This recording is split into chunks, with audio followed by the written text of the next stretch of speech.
इंद्र महाराज बोले, मैं इस प्रश्न का उत्तर देने में असमर्थ हूँ। हम सभी पृथ्वी लोक में उज्जैनी नगरी में राजा विक्रमादित्य के पास चलते हैं। देवराज इंद्र सहित सभी ग्रह देवता उज्जैनी नगरी पहुँचे। महल में पहुंचकर जब देवताओं ने उसने अपना प्रश्न पूछा तो राजा विक्रमादित्य भी कुछ देर के लिए परेशान हो उठे, क्योंकि सभी देवता अपनी अपनी शक्तियों के कारण महान थे। किसी को भी छोटा या बड़ा कह देने से उनके क्रोध के प्रकोप से भयंकर हानि पहुंच सकती है। अचानक राजा विक्रमादित्य को एक उपाय सूझा और उन्होंने विभिन्न धातुओं स्वर्ण, रजत, चांदी, कांसा, तांबा, सीसा, रंगा, जस्ता, अब्रक, लोहे के 9 आसन बनवाए। धातुओं को गुणों के अनुसार सभी आसनों को एक दूसरे के पीछे रखवाकर उन्होंने देवताओं को अपने अपने सिंहासन पर बैठने को कहा। देवताओं के बैठने के बाद राजा विक्रमादित्य ने कहा, आपके निर्णय तो सवाय हो गया। जो सबसे पहले सिंहासन पर विराजमान है वही सबसे बड़ा है। राजा विक्रमादित्य के निर्णय को सुनकर शनि देवता ने सबसे पीछे आसन पर बैठने के कारण अपने को छोटा जानकर क्रोधित होकर कहा, राजा विक्रमादित्य, तुमने मुझे सबसे पीछे बैठा कर मेरा अपमान किया है। तुम मेरी शक्तियों से पराजित नहीं हो। मैं तुम्हारा सर्वनाश कर दूंगा। शनि ने कहा, सूर्य एक राशि पर 1 महीने तक, चंद्रमा 2.25 दिन, मंगल 1.5 महीने तक, बुध और शुक्र 1 महीने, बृहस्पति 13 महीने रहते हैं। लेकिन मैं किसी राशि पर 7.5 बरस 7.5 तक रहता हूँ। बड़े बड़े देवताओं को मैंने अपने प्रकोप से पीड़ित किया है। राम को 7.5 के कारण ही वन में जाकर रहना पड़ा है और रावण को 7.5 के कारण ही युद्ध में मृत्यु का शिकार बनना पड़ा है। राजा, अब तू भी मेरे प्रकोप से नहीं बच सकेगा। इसके बाद अन्य ग्रहों के देवता तो प्रसन्नता के साथ चले गए, परंतु शनि देव बड़े क्रोध से साथ वहाँ से विदा हुआ। राजा विक्रमादित्य पहले की तरह ही अन्याय करते रहे। उनके राज्य में सभी स्त्री पुरुष बहुत आनंद से जीवन यापन कर रहे थे। कुछ दिन ऐसे ही बीत गया। उधर शनि देवता अपने अपमान को भूले नहीं थे। विक्रमादित्य से बदला लेने के लिए एक दिन शनि देव ने घोड़े के व्यापारी का रूप धारण किया और बहुत से घोड़ा के साथ उज्जैनी नगरी पहुँचे। राजा विक्रमादित्य ने राज्य में किसी घोड़े के व्यापारी के आने का समाचार सुना तो अपने अश्वपाल को कुछ घोड़े खरीदने के लिए भेजा। घोड़ा तो बहुत कीमती है। अश्वपाल ने जब वापस लौटकर इस संबंध में बताया तो राजा विक्रमादित्य ने सवाए आकर एक सुंदर वो शक्तिशाली घोड़े को पसंद किया।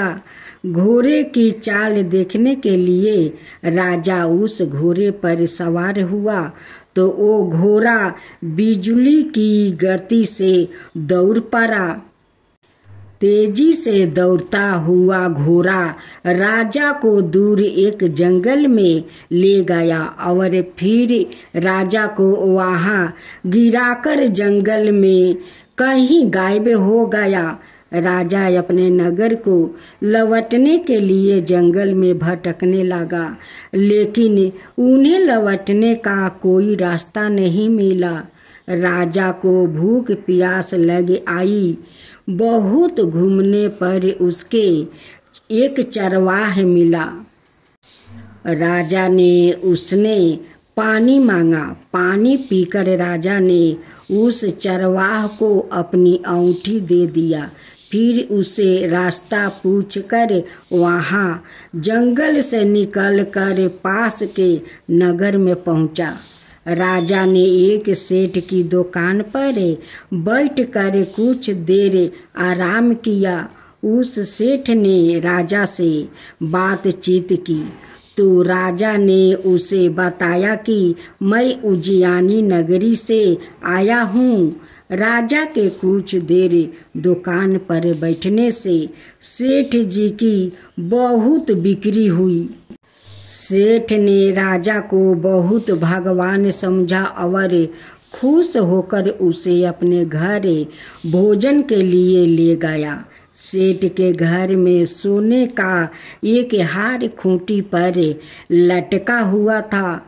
राजा को उस कमरे में छोड़कर सेठ कुछ देर के लिए बाहर गया।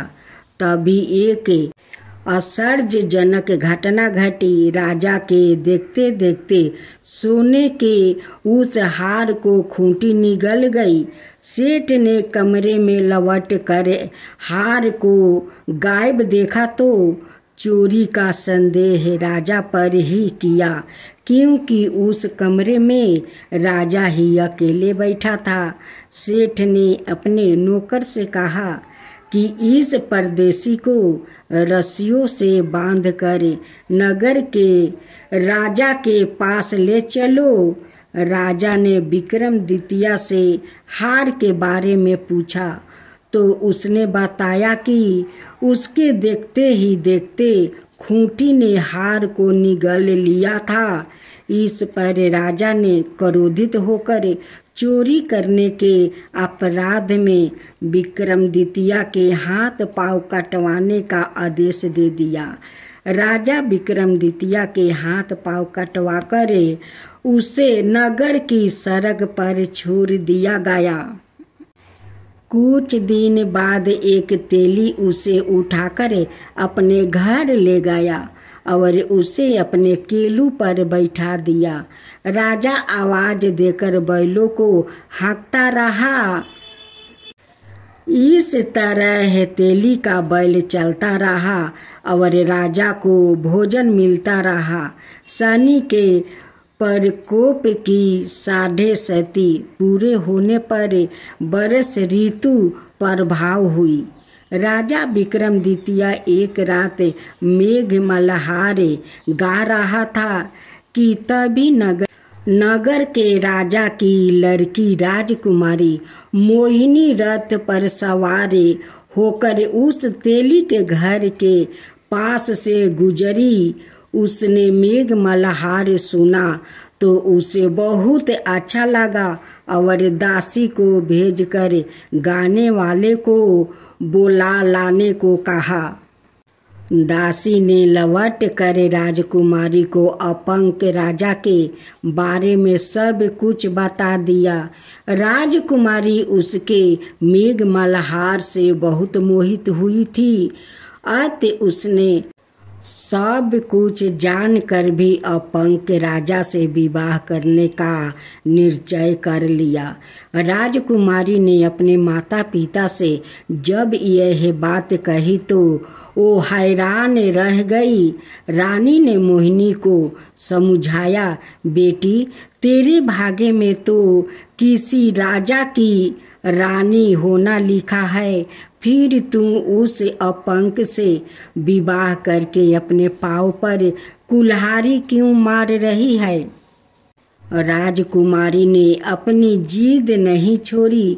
अपनी जिद पूरी करने के लिए उसने भोजन करना छोड़ दिया है और प्राण त्याग देने का निश्चय कर लिया है।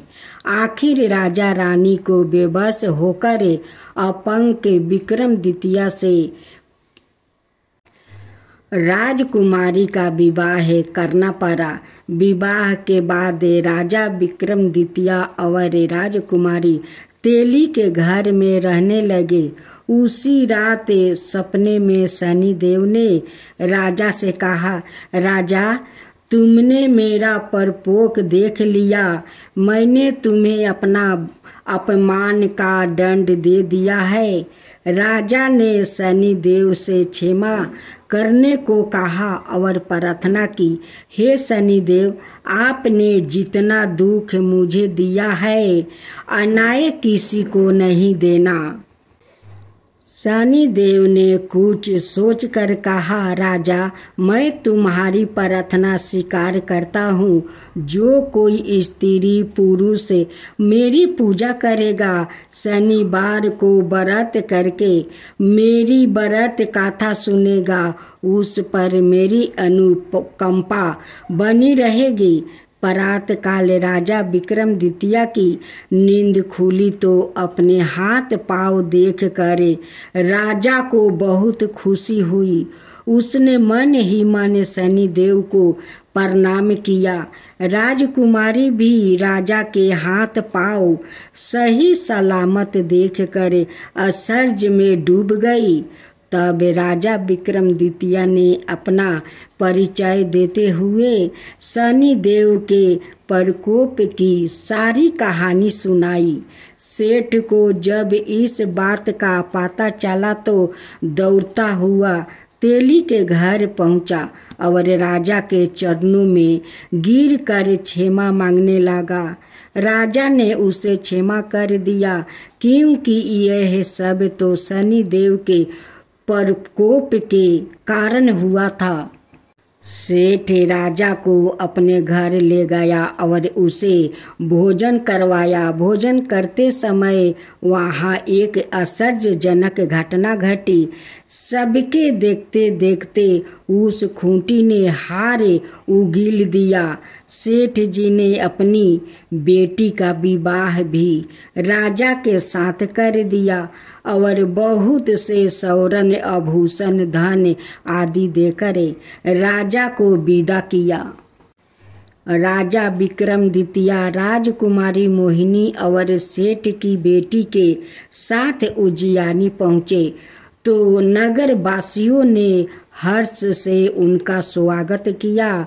अगले दिन राजा विक्रमादित्य ने पूरे राज्य में घोषणा करवाई कि शनिदेव सब देवों से सर्वश्रेष्ठ है।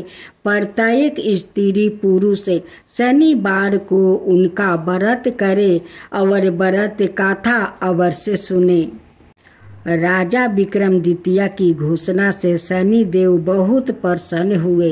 शनिवार का व्रत करने और व्रत कथा सुनने के कारण सभी लोग की मनोकामना शनिदेव की अनुकंपा से पूरा होने लगी। सभी लोग आनंद पूर्वक रहने लगे। नीलंजन समाभास रविपुत्र यम गर्जम छाया मार्तंडे संभूत दंड नमामि। ओम शनिचराय नमः।